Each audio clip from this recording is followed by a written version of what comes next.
Muy bien, pues buenas tardes a todos. Bienvenidos a la Casa de América. Hoy lanzamos el ciclo organizado por el Seminario de Escrituras Virreinales sobre el Inca Garcilaso de la Vega con motivo de la conmemoración del cuarto centenario de su muerte. Yo creo que todavía no sabemos bien qué día murió, pero bueno, el consenso académico lo ha puesto el mismo día que murieron Cervantes y Shakespeare, imagino que para dar la triada capitolina de grandes autores del siglo XVI y XVII. La Casa de América, como saben, es una institución que se dedica a fomentar los lazos entre España y América, y dentro de América la comunidad iberoamericana. Por eso, para nosotros, la figura del Inca Garcilaso reviste un interés muy especial. El Inca Garcilaso de la Vega no es solo un gran escritor, una de las figuras imprescindibles de la literatura en castellano de la época dorada, sino es sobre todo un símbolo del mestizaje entre España y América, una figura reivindicada por Perú como un autor propio y por España también como un autor español, puesto que fue español y estuvo aquí en Córdoba, donde falleció. Además, él en su obra, como escucharemos estos días, refleja precisamente el orgullo de ese mestizaje, de ser heredero de la tradición inca y de la tradición española. Creo que no hay un símbolo mejor de lo que queremos construir entre todos de estos lazos entre América y España. Por eso nos enorgullece mucho y nos complace especialmente que la Universidad Complutense de Madrid, y en concreto el Seminario de Estudios Virreinales, nos haya escogido para usarnos de sede de este ciclo sobre el Inca Garcilaso. Cuando hablamos con Esperanza y con los demás comisarios de la exposición que se está ahora mismo presentando en el museo, en la sala de exposiciones, perdón, de la Biblioteca Nacional, con Marta Ortiz, a que también saludo especialmente, y con Paul Firbas, llegamos a la conclusión de que sería bonito unir esfuerzos y traer aquí el mundo académico de la universidad para dar más difusión, si cabe, a estas conferencias y reflexiones sobre el Inca Garcilaso. Esto y la colaboración con la Biblioteca Nacional es el origen de esta iniciativa, de la cual estamos muy orgullosos y a la cual se va a sumar también la Embajada de Perú dentro de unas semanas para también hacer aquí conferencias. Por nuestra parte, también organizamos aquí conciertos de música en torno al Inca Garcilaso de la Vega. El primero será el día 22 de abril, con motivo de la Noche de los Libros en Madrid, en que el vihuelista mexicano Gerardo Arriaga tocará música peruana y española de la época del Inca Garcilaso de la Vega. Sin más, y otra vez agradeciendo su presencia aquí esta tarde, paso la palabra a Esperanza Parada, López Parada, que va a presentarnos el ciclo, y a la ponente que tenemos hoy, a doña Carmen Bernard, que acaba de llegar de París para estar hoy con nosotros. Gracias. Pues muchísimas gracias a la Casa de América, muchísimas gracias a su director Santiago Miralles, a Ana María Rodríguez, por efectivamente acogernos, alojar en esta ocasión la tercera edición de Seminario de Estudios Especializados sobre Escrituras del Virreinato, que además, bueno, como la ocasión obliga, en este caso y durante este año va a estar íntegramente dedicado al Inca Garcilaso de la Vega, al más importante escritor de la colonia. La conferencia de hoy es una conferencia de gala. No podríamos inaugurar mejor este ciclo, que además inaugura las actividades también del cuarto proyecto de investigación I+D dedicado al estudio de la producción virreinal en América. Es una primicia que damos aquí porque apenas hace unos días que hemos sabido que el Ministerio nos lo ha concedido. Así que estamos de enhorabuena, y porque esto significa 4 años más de vida virreinal. Y en estos tiempos difíciles la verdad es que es mucho, ¿no? Es un macroproyecto en esta ocasión, además, coordinado entre la Universidad Complutense y el Consejo Superior de Investigaciones Científicas. Está por aquí mi colega y mi co-IP, Judith Farré, que estamos, la verdad, como niñas con zapatos nuevos, con este regalo del Ministerio. Entonces, para mí un orgullo y una satisfacción anunciarlo aquí, rodeada por algunos de los investigadores que forman parte del equipo, como Colt, por ejemplo, o Angélica y, por supuesto, mi mano derecha, Marta Ortiz. Y sin duda alguna no había nadie mejor para inaugurar este encuentro, este seminario, este ciclo o este congreso de estudios dedicados al Inca Garcilaso que la profesora, escritora, antropóloga e historiadora Carmen Bernat. Y ello por varias razones. Yo creo que una de ellas, y muy importante, es la condición trasterrada, la condición transatlántica, nómada, incluso podríamos decir peregrina, un término que le gusta mucho a Carmen, que ella comparte con el Inca Garcilaso. Nació en Francia de padres españoles refugiados que se trasladan luego a la Argentina, donde ella pasa 25 años y realiza estudios de etnología en la Universidad de Buenos Aires. En el año 1964 marcha a París para doctorarse bajo la dirección de Claude Lévi-Strauss, con una primera tesis a la que seguirá después otra segunda sobre el campesinado andino bajo la dirección de Olivier Dollfus. O sea, los dos tesis creo que hay que remarcarlo, ¿no? Porque es casi epopéico. A partir de 1967 enseñó en la Universidad de París 10 y en 1994 entró a formar parte del Instituto Universitaire de France. Aunque ha hecho trabajo de campo en los Estados Unidos, concretamente en Texas y en Francia, en Nanterre, yo creo que ella se especializa y quiere, sobre todo, a los pueblos andinos de la Argentina, del Perú y del Ecuador, con quienes ha investigado procesos de mestizaje cultural, representaciones del mal, del infortunio y del cuerpo. Desde fines de los años 80 se consagra a la investigación dentro de la antropología histórica de Latinoamérica y precisamente es en esta línea en la que se escriben algunas de sus numerosísimas publicaciones. Yo voy a señalar solamente algunas. Los dos tomos, por ejemplo, de Una historia del Nuevo Mundo, publicado por Fayard en el año 91 y 93, para el cual le ayudó Serge Gruzinski. También el de Idolatrie, publicado por Selle en el 88, que creo que además tiene una traducción en Fondo de Cultura Económica español, sí. y que yo les aconsejo porque es un estudio agudo y muy inteligente de las cuestiones religiosas en el Perú y en América Latina. El estudio sobre la esclavitud en las ciudades coloniales, que fue publicado por la Fundación Tavera bajo el título de Negros, Esclavos y Libres en las ciudades hispanoamericanas. Muy recientemente, una génesis de las músicas mestizas de América Latina, de la que además tuvimos una primicia en el Seminario de Estudios Virreinales. Vino a darnos una conferencia que todavía se recuerda en la Complutense sobre música latinoamericana, música de la colonia.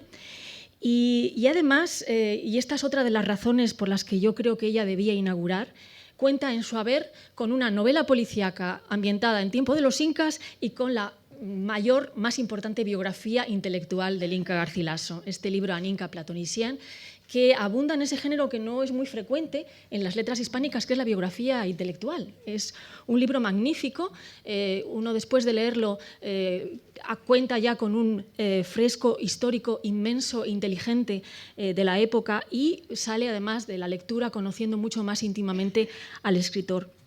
Es además un trabajo que a mí me interesa especialmente porque en el Carmen tiene continuamente en el horizonte de lectura los libros del inventario de la biblioteca del Inca. Ella los utiliza, se documenta para saber qué estaba leyendo el Inca y para biografiarlo mejor, de una manera más puntual, más clara, ¿no? La conferencia que nos regala El Inca y el Capitán, la utopía personal de Garcilaso de la Vega, va a abrir este ciclo de una manera peculiar, de una manera muy original. Comenzamos el estudio del Inca por el final. Lo vamos a comenzar por su texto más controvertido, por su texto además menos estudiado, esa segunda parte de los comentarios reales que un impresor rebautizó como Historia General del Perú. Sin embargo, la propuesta de Carmen quiere leerlo ahora como el libro más subversivo, más polémico y más arriesgado del Inca, y donde además, por contraste, se nos dan más datos de su biografía infantil, de su niñez, de su infancia en el Perú. Así que creo que es un buen final para empezar por el principio. Muchas gracias. Mucho.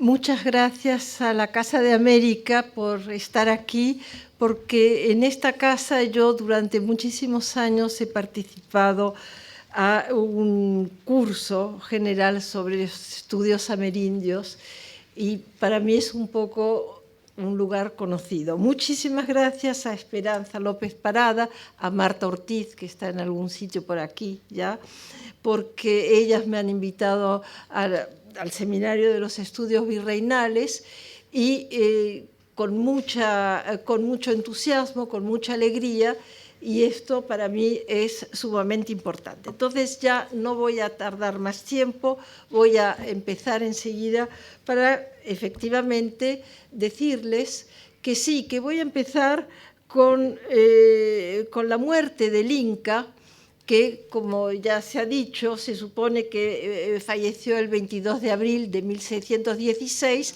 a menos que no fuera en esas horas inciertas de la madrugada del 23. No lo sabremos, pero no importa.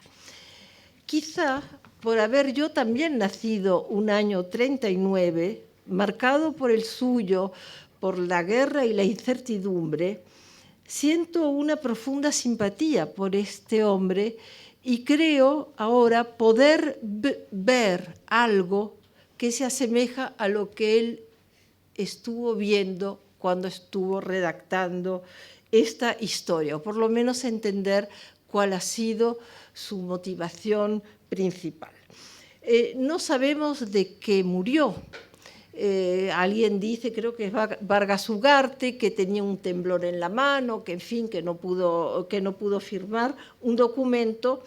Lo cierto es que 77 años son muchos, y más aún en el siglo XVII, y son muchos porque cuando se llega a esa edad, casi toda la gente con la cual uno ha vivido ha desaparecido, y son muy pocos los sobrevivientes que le quedan a este Inca ya en las últimas horas en Córdoba, porque no tiene a nadie con quien compartir. Su padre, el capitán, el que da el título a esta charla, su madre desde luego, la mayoría de sus condiscípulos, alguno queda todavía, pero en fin, están ya muy lejos.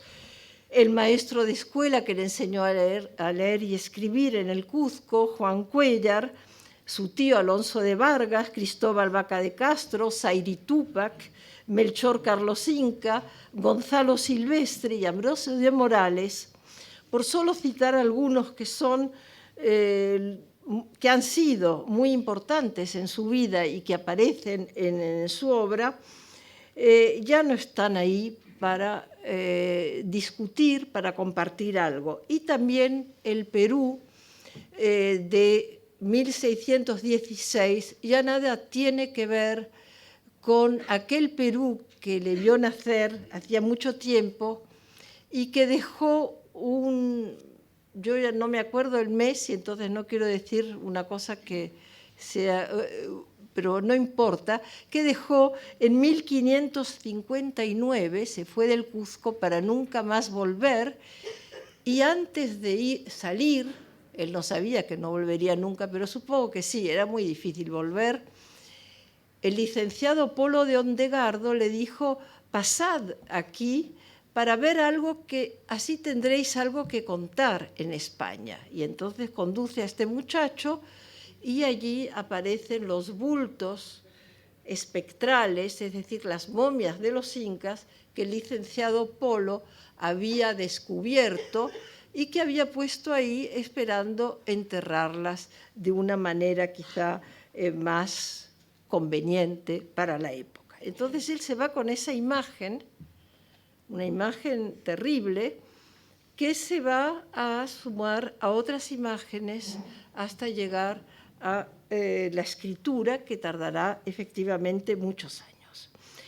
Esta segunda parte de los comentarios reales, que es el libro este de la historia, había sido leída y aprobada por un jesuita que es muy particular, del cual tampoco tendremos tiempo aquí de discutir demasiado, Francisco de Castro, en 1614. Un jesuita que lo admiraba.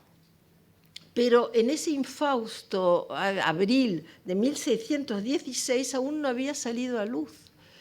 Todavía parece ser que estaban ya algunas pruebas de imprenta que él quizá pudo ver, pero el libro tardó y finalmente la viuda Barrera, que tenía una casa editora en Córdoba, que se había comprometido formalmente en publicar ese libro, lo hizo, y no sin mérito, porque lo pagó de su bolsillo, como bien consta en la portada del libro del Inca, y lo hizo, hay que decir también, un poco rompiendo con la línea editorial de la casa, que solo se ocupaba de opúsculos religiosos, de sermones fúnebres, etc.,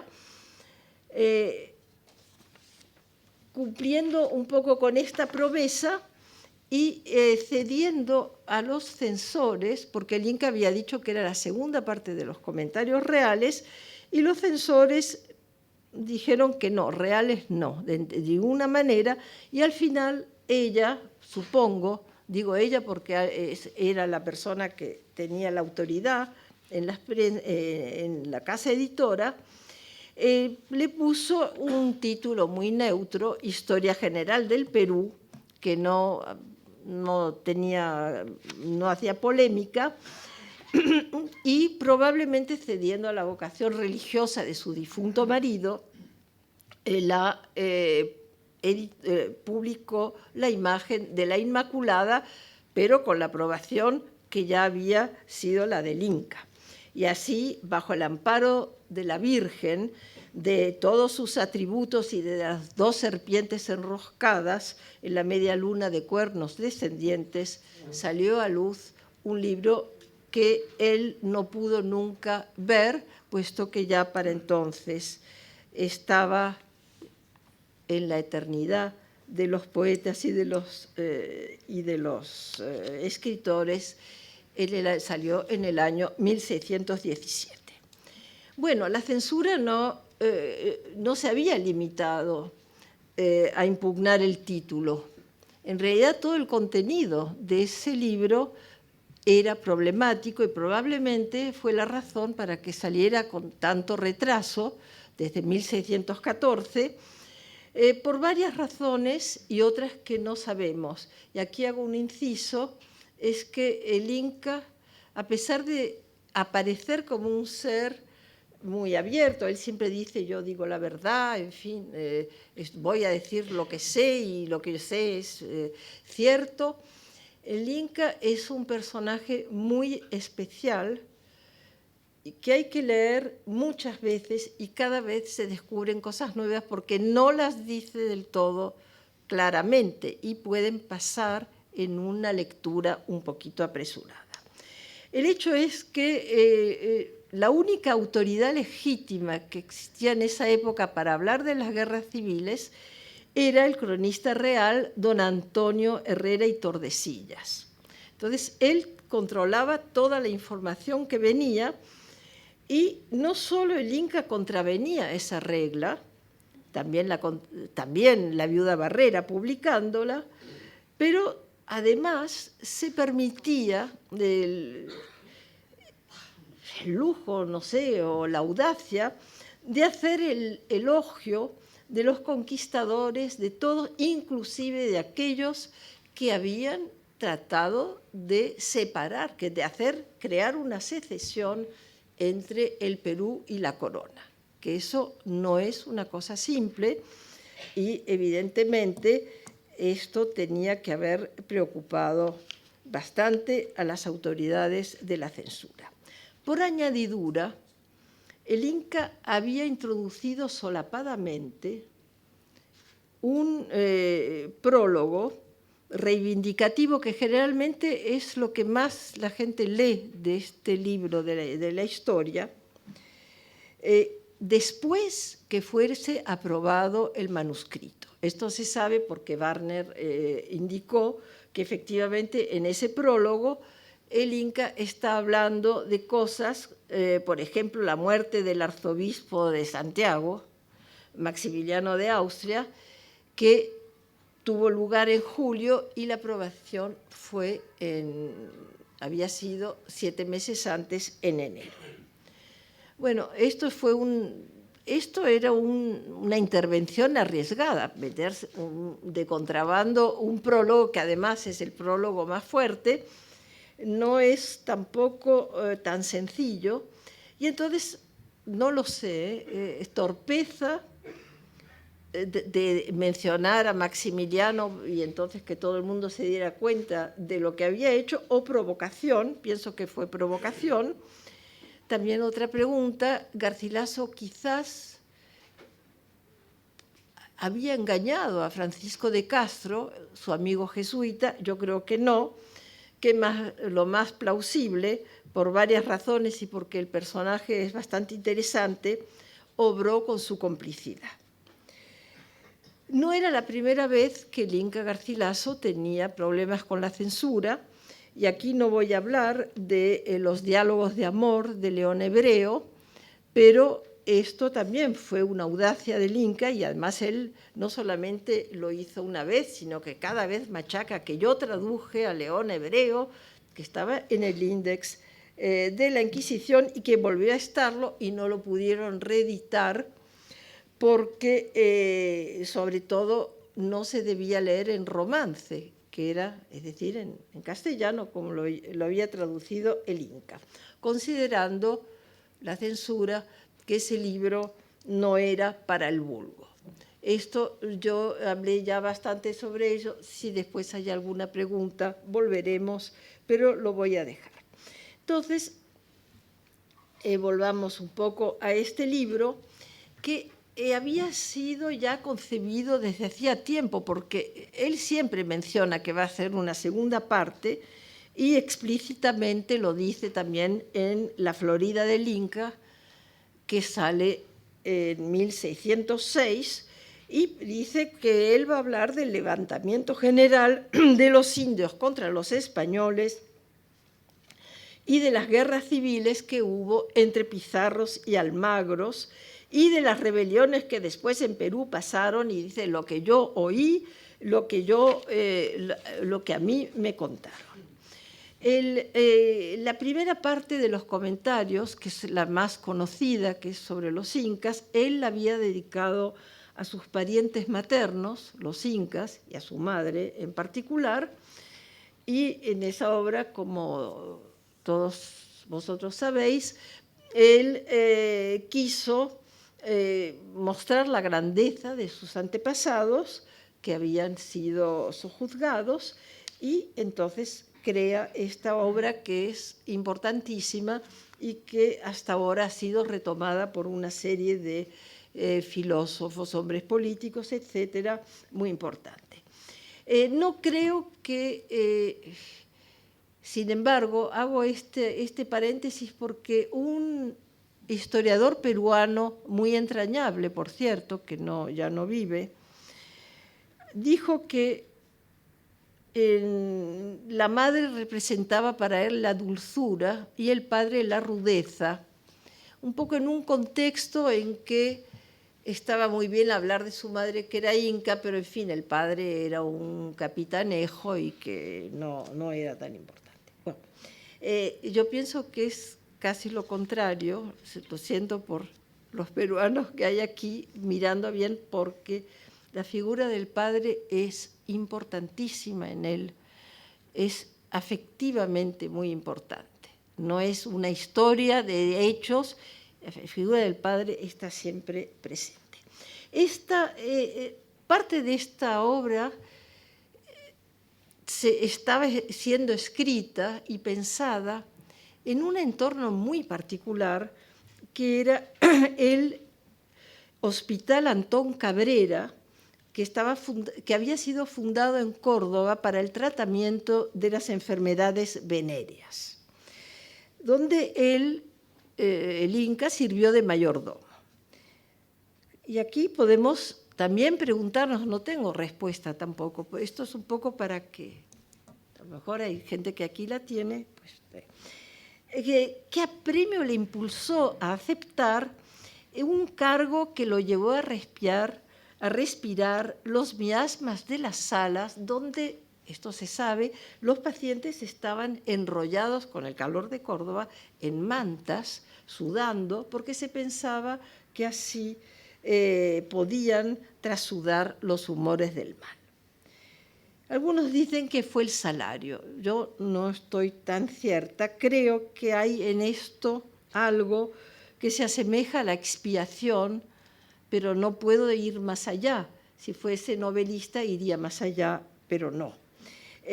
Muchos de los enfermos que agonizaban en ese hospital habían vivido en América. Y dentro de ese grupo de gente que había padecido realmente dolores muy grandes con la sífilis de la época, las bubas, estaba su gran amigo Gonzalo Silvestre, un hombre mucho mayor que él, su interlocutor, a quien él debe mucho, y que era un hombre que contaba con muchísima gracia las historias truculentas de su pasado militar. Entonces él se había muerto ya en 1592 y esto era una cosa como que se me antoja que es muy pesada para alguien que viene de América y de ver desfilar a todos estos enfermos que, lo repito, las bubas no eran una enfermedad simplemente de calenturas, eran mucho más, implicaban también muchas cosas ideológicas y otras. En todo caso, el Inca aguantó unos 3 años en ese ambiente. Por suerte, regresó en 1608 a los ruidos callejeros de Córdoba, y esto lo sabemos porque en 1609 él le presta al jesuita Francisco de Castro unas ropas que tenía de incas, supongo que unos uncos, para la cuadrilla de caballeros que se celebraba para la beatificación de San Ignacio. Entonces, a eso tenemos ahí un poco la traza. Y fue ese año muy bueno para él, no solo porque estaba esta cuadrilla, estas fiestas, y volvía otra vez un poco a la vida después de ese hospital horrendo, sino que también salieron los comentarios reales de los incas, la primera parte, de la cual hablé hace unos instantes, dedicados a sus parientes maternos, que salió en Lisboa, y eso también tiene alguna explicación, pero pasemos porque si no, no voy a avanzar. En 1612 terminó la redacción de la segunda parte, que la va a dar a la censura en el 14. Cuando termina esto tenía 73 años.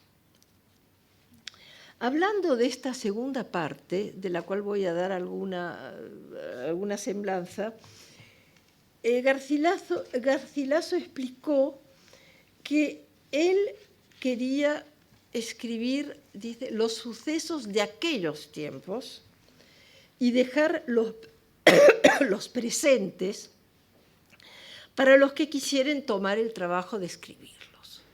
O sea que él, en principio, va a escribir sobre el pasado, cosa cierta hasta cierto modo, porque después introduce otros capítulos que son un poquito más modernos.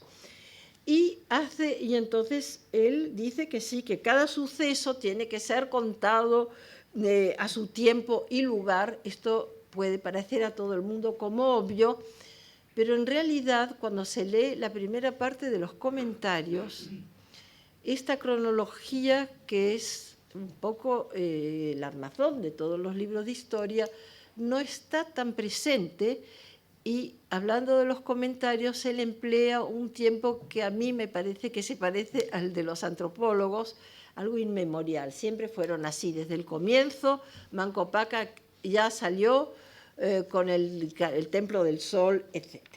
Entonces aquí hay una cosa de temporalidad que es bien interesante, y comento simplemente así para alguna persona del seminario que de repente le apetezca, que hay en Europa desde hace estos últimos años hay gran polémica, o por lo menos interés, en distinguir lo que es memoria, sobre todo memoria de las guerras del siglo XX, de la segunda, lo que es memoria y lo que es historia.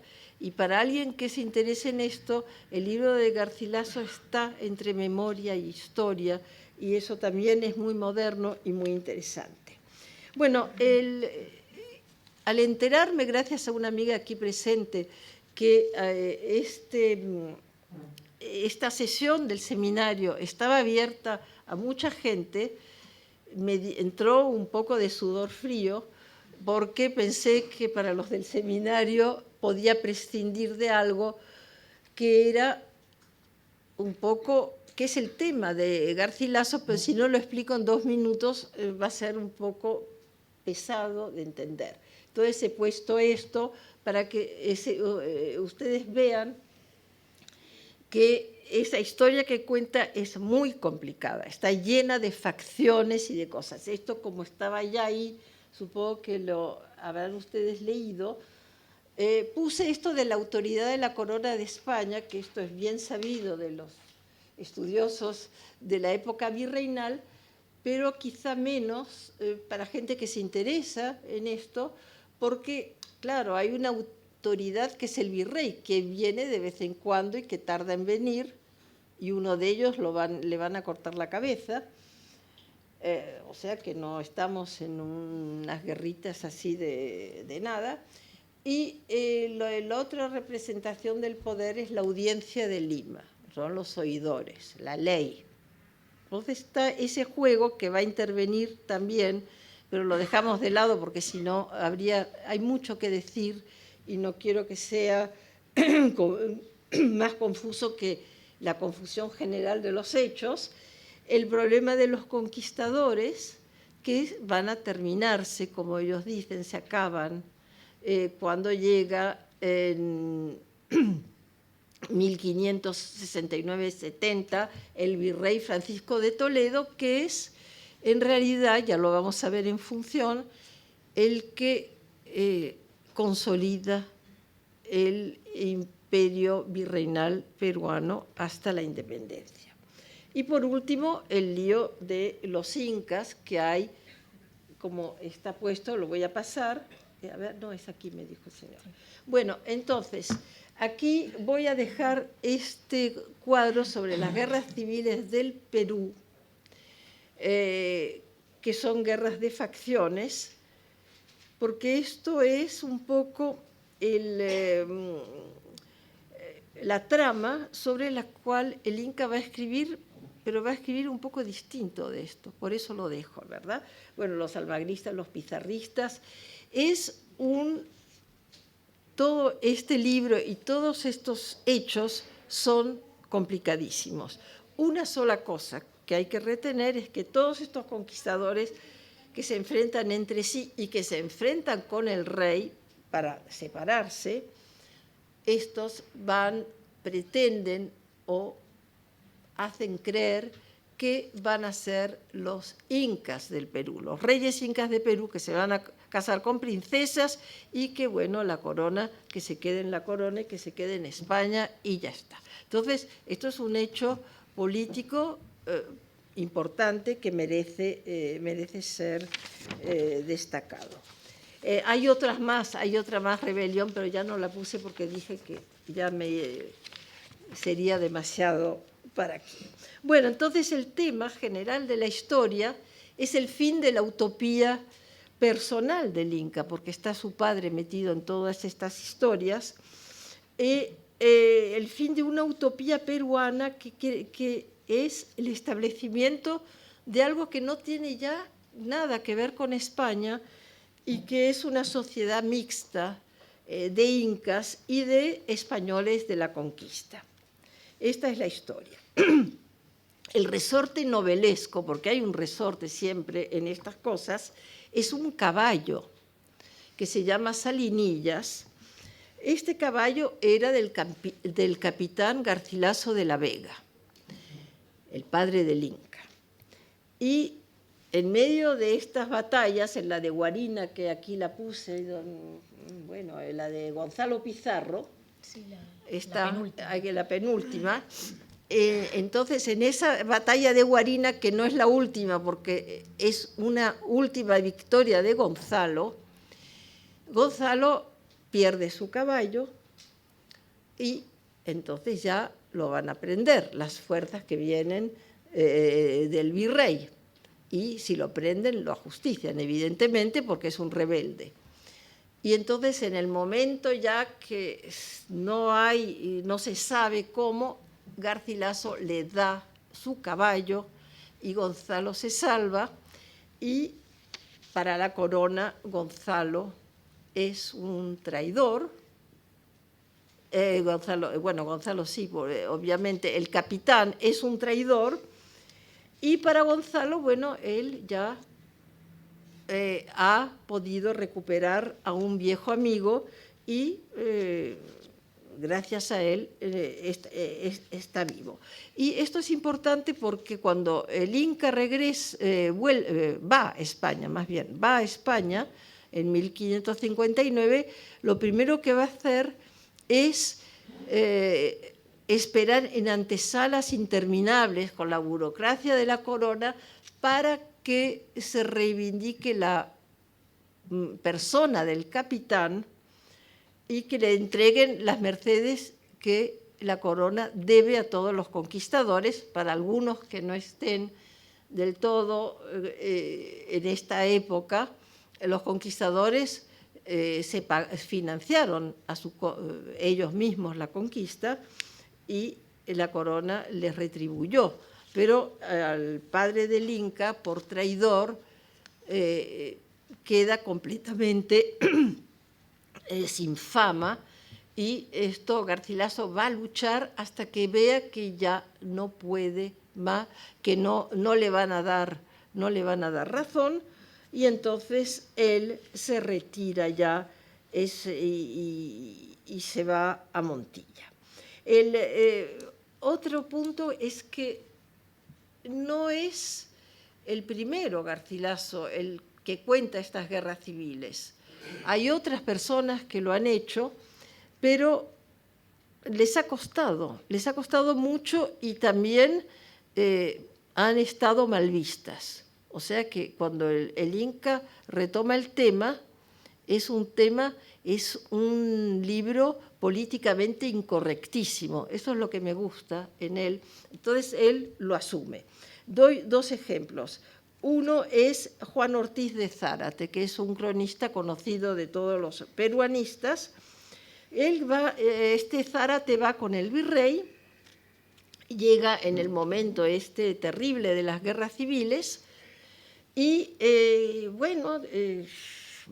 las ve y entonces las escribe, y ya en España, y son publicadas en 1555.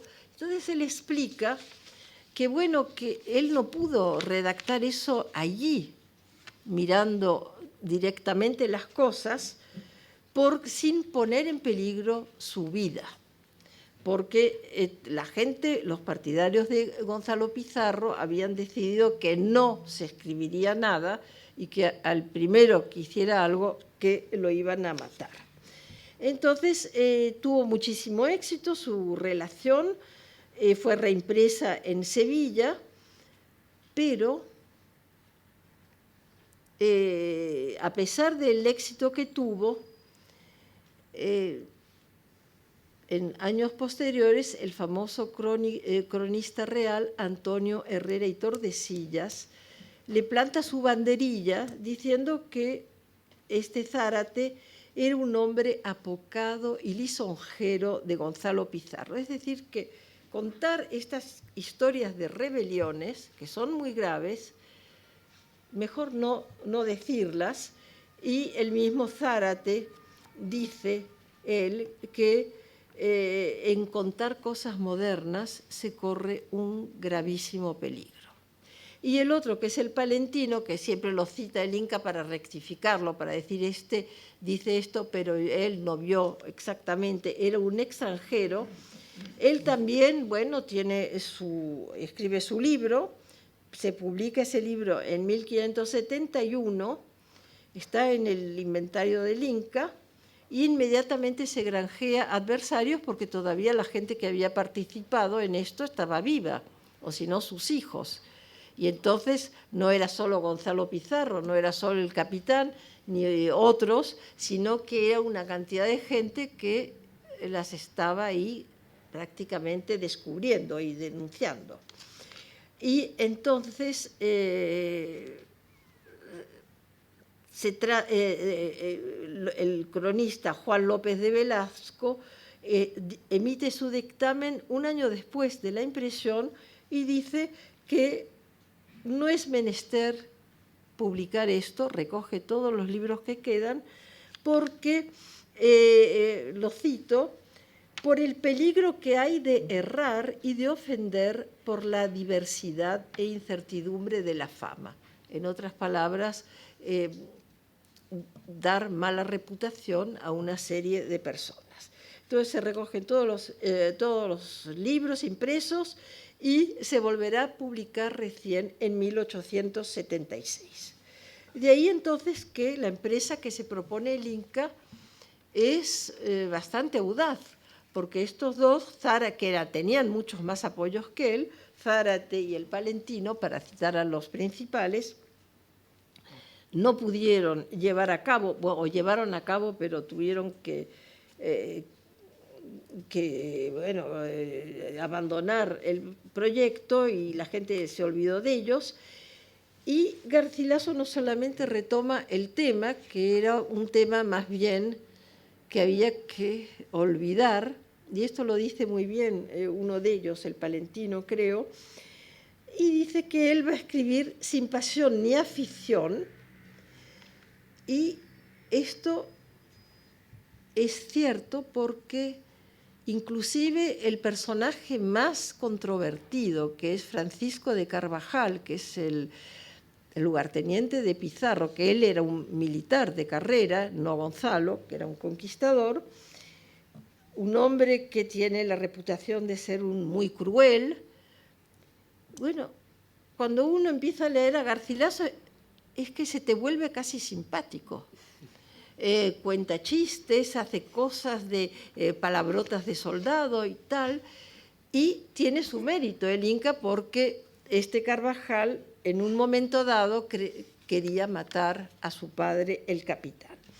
Y lo dice, esto es interesante por esto de los caudillos y esta personalidad de Carvajal, porque el Inca cuenta que le vino a ver el fray Luis Jerónimo de Oré, muy conocido en la historia de América por su interés por la lengua de los Andes, y le vino a ver y le dijo, bueno, ¿dónde está la cabeza de Carvajal? Pues está ahí expuesta, dice el Inca, yo no sé, yo me he ido. Dice, bueno, pero es que ya no está el letrero y ya no se sabe qué cabeza corresponde a quién.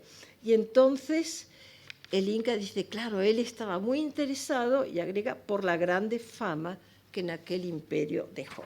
Bueno, ¿cuál es la contribución del Inca? ¿Por qué se puede leer esa historia cuando ya existen las del Palentino? La de Zárate es menos importante, pero la del Palentino es muy detallada. Entonces, ¿qué es lo que él aporta?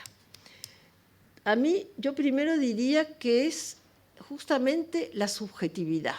Lo que al historiador no le gusta, a mí me gusta que aparezca, porque él va, y es peligroso para él, tomar la carta de la subjetividad es una catástrofe, en cierto modo, porque él cuenta muchas cosas personales y de su padre y de su casa.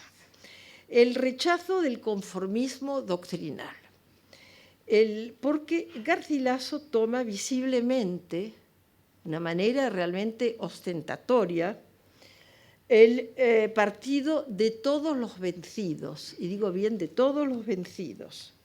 Está su padre, evidentemente, que justifica de por sí ya la redacción, pero con su padre vienen todos, los almagristas, los pizarristas, Carvajal, por supuesto, los partidarios de Fernández Girón, que es otro que se subleva, los soldados sin oficio que están ahí, que ya no saben, que no tienen de comer, los incas destronados y los hijos de ellos, los mestizos como él. Él no apoya ninguna bandería, las presenta todas y todos ellos él los defiende. Defiende a gente que estaban completamente considerados como infames, porque los Pizarro después se reconoció que España debía la conquista del Perú a los Pizarro, pero no en ese entonces que las casas se destruyeron y se consideraron como traidores, en fin. Él, de entrada, dice que él hablará de los invencibles castellanos, los Héctores y Aquiles de aquellas guerras de Troya, es decir, todos juntos, ni vencedores ni vencidos. Y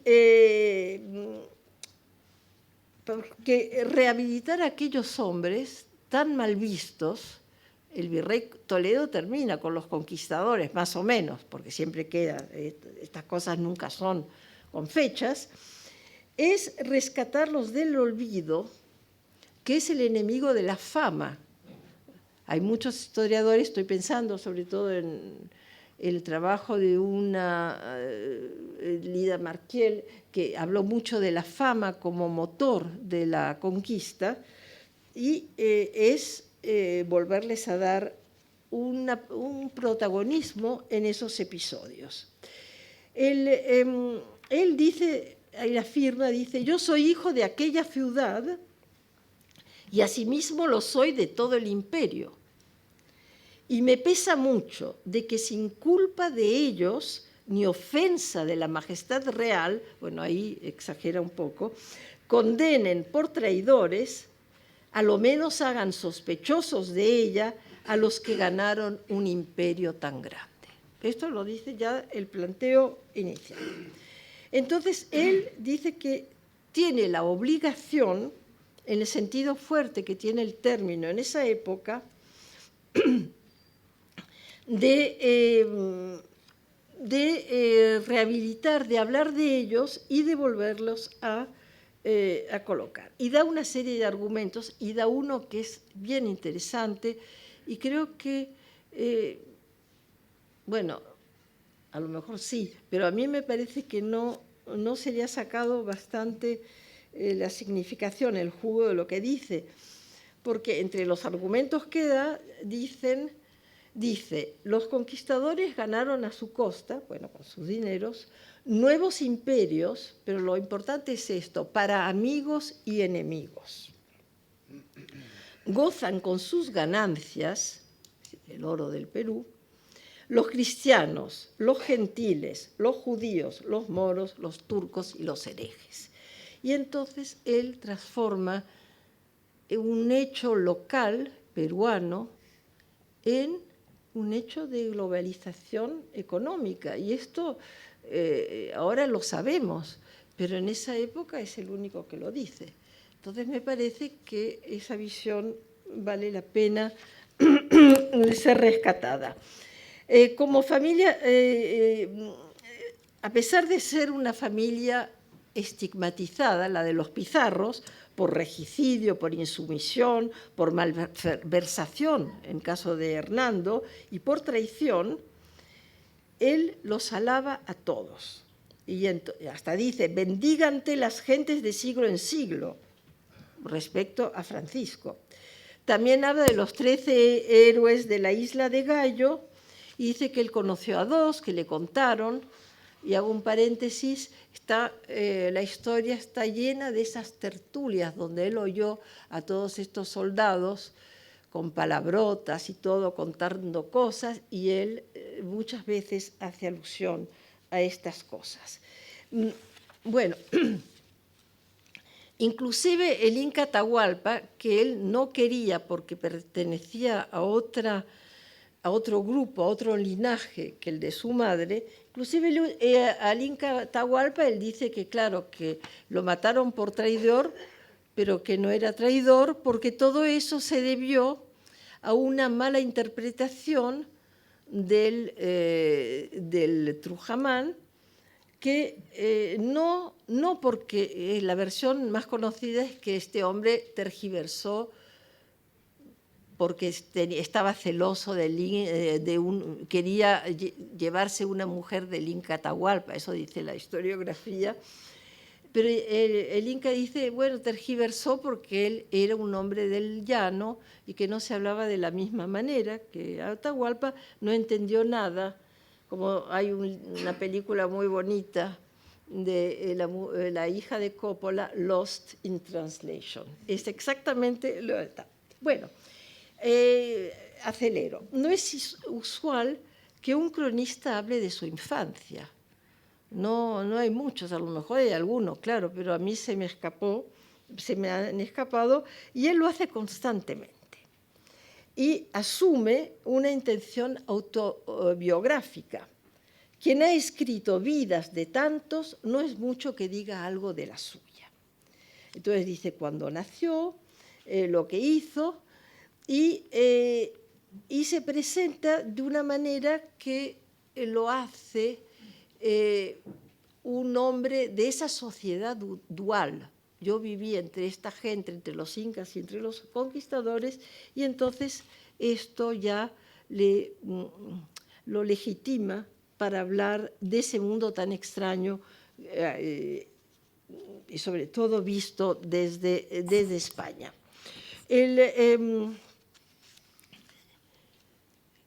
¿Cómo se debe leer esto? Esto es otra cosa también para la gente del seminario y los otros, porque está la rememoración personal de su niñez, que siempre aparece. Yo cuando tenía 5 años jugué cañas, por ejemplo, bueno, un recuerdo intacto a través de los años, pero ya se sabe que aún la gente que pierde la memoria, la vejez, con la enfermedad, las cosas de los niños siempre quedan ahí fijas y cristalizadas. Bueno, pero estos recuerdos de él se nutren de otros recuerdos, porque él dice, fulanito de tal me contó, tal persona me dijo, por ejemplo, Gonzalo Silvestre, y yo creo que también habría una manera de leer a Garcilaso, ya no pensando que si es mestizo, que no, si quiere más a los españoles, si quiere más a los incas, esto no, me parece que no es pertinente demasiado, es a la luz de la transmisión. Él es ya un hombre que va a morir, todavía vivió bastante para su época. Y qué mensaje, qué memoria, y el memorial que él quiere transmitir es un memorial compuesto de fragmentos biográficos diversos, en el cual se pueden oír, y esto es lo emocionante del libro, ecos de las voces de su tío materno, del capitán, de su maestro, del soldado silvestre, de los mestizos cusqueños y también de los humanistas cordobeses, que fueron los últimos depositarios del legado. Y entonces hay todo este juego de generaciones que sería muy complicado, quizá algún día con un seminario, con gente, con calma, podemos hacer. Todas las guerras civiles están vistas con los ojos de un niño. Y cito dos cosas, una que es la más conocida y otra que parece la más anecdótica. La más conocida es que este capitán, que después se pasa a Gonzalo Pizarro, su padre, Garcilaso de la Vega, al comienzo no le gusta esto de la insurrección, le parece que esto no es legal, y entonces él se va con 2 o 3 amigos, se va rumbo a Lima porque quiere llegar antes que Gonzalo y prevenir al virrey que pasa esta cosa y que, bueno, ¿qué se puede hacer? Claro que Gonzalo tenía muchos aliados entre los indígenas también. Y entonces lo interceptan y entonces Gonzalo lo utiliza como rehén para que todos los amigos del capitán se vuelquen a su bando. Y entonces entran los hombres de Gonzalo en el Cuzco, y esto está contado por el Inca, y dice que se quedaron solo 7 personas en esa inmensa casa donde vivía el capitán, la madre, una hija que tenía con otra mujer peruana, en fin. Y entonces dice, ahí muertos de frío y de miedo, alguien dice, ahora vamos a echar fuego aquí, que desaparezca todo eso. Y entonces el Inca dice, por suerte alguien dijo, ¿qué os han hecho esas casas? ¿Qué os han hecho esos niños? Interviene y Centeno, que es el que quería prender fuego, dice, bueno, ya va, de ahí se marchan. Y se quedan encerrados ahí sin poder salir, sin tener nada de comer. Y él cuenta cómo un pariente inca y un vecino español les dan de comer por vías secretas. Y el miedo aparece porque dice, además nos cañoneó la casa desde la suya el artillero Hernando de Bachicao. Entonces, es una infancia, hay que imaginarse esto de este niño, muy joven, bastante difícil. La otra cosa la contaré más tarde. Al final de todas estas guerras civiles, evidentemente, los insurrectos son degollados y, como siempre en esa época, cuando se trata de traición, se cortan en cuartos los cuerpos, se cortan las cabezas y se las exhiben, se ponen las cabezas en unas jaulas para que toda la gente las vea, teóricamente para que les escupan, pero parece ser que no es el caso, pero bueno. Y entonces él cuenta que estaban ahí y uno de los chicos, uno de los niños, su compañero, dice, vamos a ir a ver a Carvajal. Esto era que tenían que ir a ver el muslo podrido de Carvajal, que estaba... Esto parece estas historias de Daesh, que se juega con los muertos. Y entonces van y ese pone el dedo que se le hunde en esa carne y después le entra una infección, hay toda una reflexión. Y todo esto es estos juegos prohibidos de los niños de la guerra, que lo cuenta aquí ya él, y después se han contado mucho, conocemos mucho. Se podría hacer el catálogo de las cabezas y de los cuerpos desarticulados, voy a darle prisa, que hay muchos.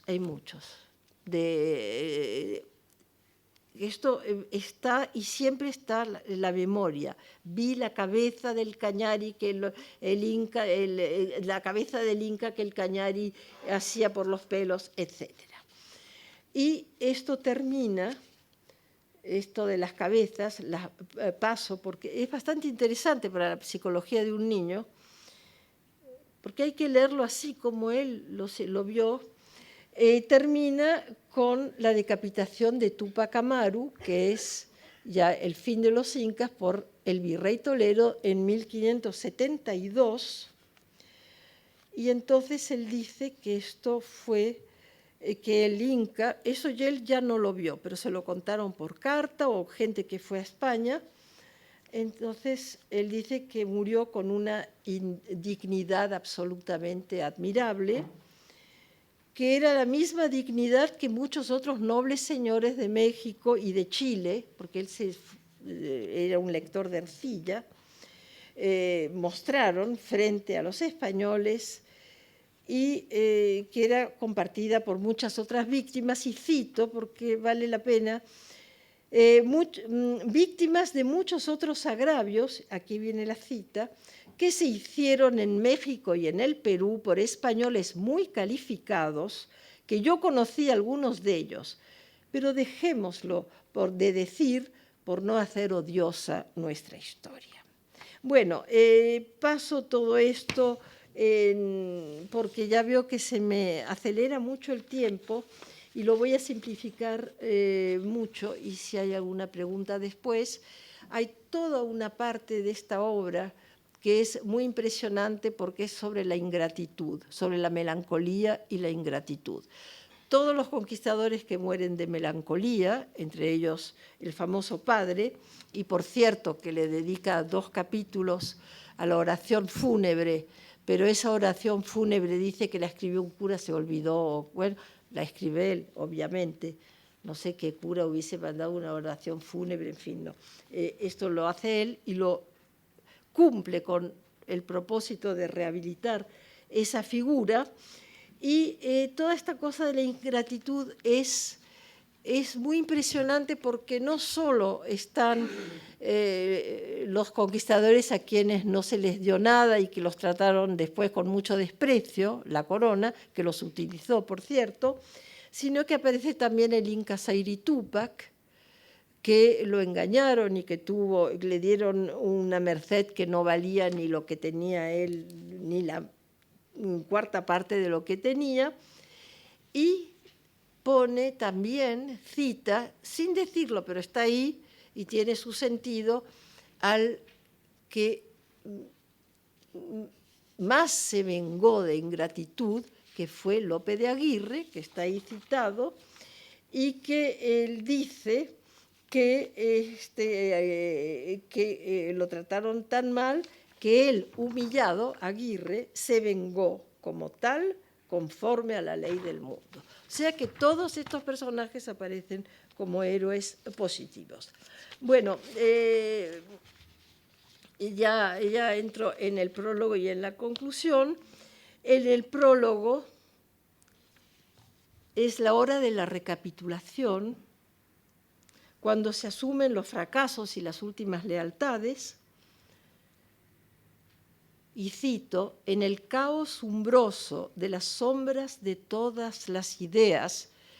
Esta es la frase que él tradujo de León Hebreo, que él decide ya de decir lo que piensa, de una manera muy clara, y entonces dedica su prólogo a la Inmaculada, y dice que las razones que lo inspiraron a escribir esta obra, rescatar la memoria, y sobre todo hace la apología no solamente de los indios, no solamente de los mestizos, sino también de los criollos, de todos los americanos, y dice que, busco la cita exacta que ahora me perdí, pero lo voy a decir de memoria, aquí, que son que adelanten en el ejercicio de la virtud, del estudio y de la milicia. O sea, que no es simplemente que se queden en su casa estudiando. Claro, este prólogo cayó un poquito mal, cayó un poco pesado, efectivamente. Bueno, al reivindicar a los mestizos, está reivindicando a aquellos que se rebelaron, que yo no los puse aquí porque ya era mucho para hoy, para esta charla, pero durante todos los años 60 los mestizos se rebelan, y él, haciendo la apología de los mestizos, está haciendo la apología de la rebelión. Y termina diciendo, y entonces ya entro en el epílogo, termina diciendo que lo de Túpac Amaru fue una cosa terrible de haberlo degollado, y que ahí surgió una india que era la madre de uno de los condenados, y escribe unas imprecaciones salidas de una tragedia griega, diciendo, poniendo en boca de esta mujer, que todos los hijos de los conquistadores muráis ahorcados en premio y paga de haber ganado vuestros padres este imperio. El virrey no le confirma la sentencia de muerte al hijo de esta mujer, pero sí a los otros, y ahí termina esta historia. Y entonces el virrey los condena a todos los que se habían metido en las últimas rebeliones con el Inca al destierro, y aquí el Inca dice que el destierro del Perú a España es un castigo más riguroso que la muerte cuando ellos la merecieran, etc. Dejo de lado los peregrinos que citaste porque no me va a dar tiempo y a pesar de que pensé que llegaba, no llego, pero si me permiten una digresión, efectivamente, simplemente, el Inca es un peregrino, un hombre errante, como el héroe de las soledades, el náufrago y desdeñado sobreausente, un peregrino recogido por dos pescadores en un pequeño bajel que surca el mar, cuya espuma tiene la cosa resplandeciente del cuello de una augusta colla peruana. Estoy citando, por supuesto, a Luis de Góngora, porque Luis de Góngora era el sobrino de la mujer de su tío paterno, donde él vivía en Montilla. Y se ha dicho, bueno, claro, no tenían nada que ver. A mí me encanta que se diga una cosa así cuando vivían en la misma casa y tenían, es que es absurdo. Claro, ninguno de ellos dijo de una manera específica, pero a lo mejor porque era obvio. Los tenían, a lo mejor no se querían, porque también los dos eran seres muy difíciles, pero pienso que los dos hombres tenían puntos comunes, no solamente ese parentesco, sino porque tenían una posición ambigua. Góngora fue acusado de tener una abuela judía y esto volvía cada tanto. Y Garcilaso no es un hidalgo como su tío don Alonso, ni tampoco un vecino pechero, entonces no es nada y no se sabe. Y Porras Barrenechea tiene una frase muy buena que dice: es sobrino de don Alonso y su heredero, punto. No es más. Entonces todo eso no eran personas que estaban claramente definidas en esta cosa. Bueno, ¿por qué se publicó la historia? Tengo ganas de decir yo que no sé, porque uno siempre es mejor ampararse detrás de la ignorancia. Evidentemente tenía apoyos y los jesuitas hicieron mucho por él, y pienso que por varias razones esto fue la causa de que la viuda Barrera se animara a publicar esto. Y llego al final a la Inmaculada, porque quisiera terminar con un enigma, y es que el Inca, vamos a ver si lo puedo pasar esto. ¿Para dónde?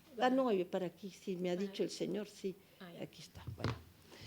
El Inca, antes de escribir y estando ya gestando la traducción de León Hebreo, fue, como todos los hidalgos, a la guerra de las Alpujarras y tuvo 4 entradas, dice él, y eso le valió el título, el grado de capitán, o sea que se puso como su padre y ahí se empezó a llamar ya Garcilaso de la Vega, sobre todo con la publicación de León.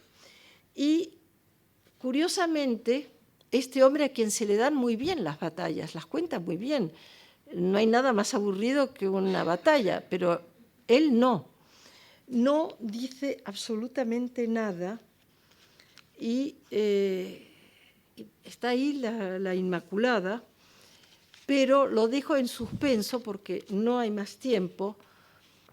Yo pienso que, bueno, desde luego que sabía la conmoción que había producido el descubrimiento de los plomos de la Torre Turpiana, por muchas razones. Primero, porque todo el mundo estaba enterado, porque todos los humanistas que eran amigos de él lo sabían, y Francisco de Castro y otros, y porque Pedro de Castro era el hijo del famoso Vaca de Castro, que había sido un amigo del capitán. Y me sorprende bastante que no haya dicho nada, porque toda esta historia de la Torre Turpiana, de la gente que defiende a los moriscos antes de la expulsión final, como Pérez de Hita, cuentan cosas que están muy parecidas a las que cuenta el Inca, sobre las facciones, como con los mestizos.